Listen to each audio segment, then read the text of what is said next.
જય માતાજી મિત્રો, સ્વાગત છે આજે મારા બ્લોગમાં। અને આજે અમે આવી ગયા છે બાબરો મામાના મંદિરે વિડીયો બનાવવા માટે। જોઈ લો આપણા બાબરો મામાનું મંદિર, અને તમે બધાને જોયેલું જ હશે આ લોકેશન। અને જેને પણ આ લોકેશન જોયેલું હોય એ કમેન્ટમાં જણાવજો, અને કોના કોના વિડીયોમાં લોકેશન જોયું હોય એ કમેન્ટમાં જરૂર જણાવજો। અને જો અમારા કાકાનો છોકરો જયા કોક બોલો। જય શ્રી રામ, જય ગૌ માતા। તો મિત્રો અમે આવી ગયા છીએ આજ મોમાના મંદિરે। તમે ઘણીવાર મોસ્ટ પોપ્યુલર વિડીયો જેમ કે સેલિબ્રિટી એમનામાં આ મંદિર જોયું જશે મોમાનું, અને ઘણા લોકો આવી પણ ચૂક્યા છે।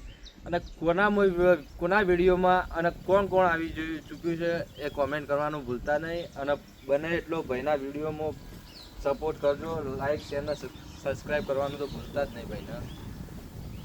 અને જોઈ લો અમારા ભત્રીજો આવી ગયો ના તો બોલો। જય શ્રી રામ। તો મિત્રો અમારો ભત્રીજો જે છે હવે આવે એટલે અમે નીકળશું ઘર બાજુ। બાકી બધું તમે જોઈ શકો છો, વરસાદના કારણે ફૂલ તળાવ ભરાઈ ગયું છે। જોઈ લો આ વરસાદનું તળાવ જેવું ભર્યું છે। અને કાલે વરસાદ બહુ પડ્યો પાટણમાં, અને એ પણ વ્લોગ આવી ગયો અમારા આ વિડીયોમાં, આ ચેનલમાં, એ જોઈ લેજો। અને જોઈ લો પાણી કેટલું ભરાઈ ગયું છે, અને હાલે વરસાદ અંધારીને આવે જ છે, જોઈ લો તમે, હમણાં તો આવી જ જાય। તો મળીએ બીજા બ્લોગમાં।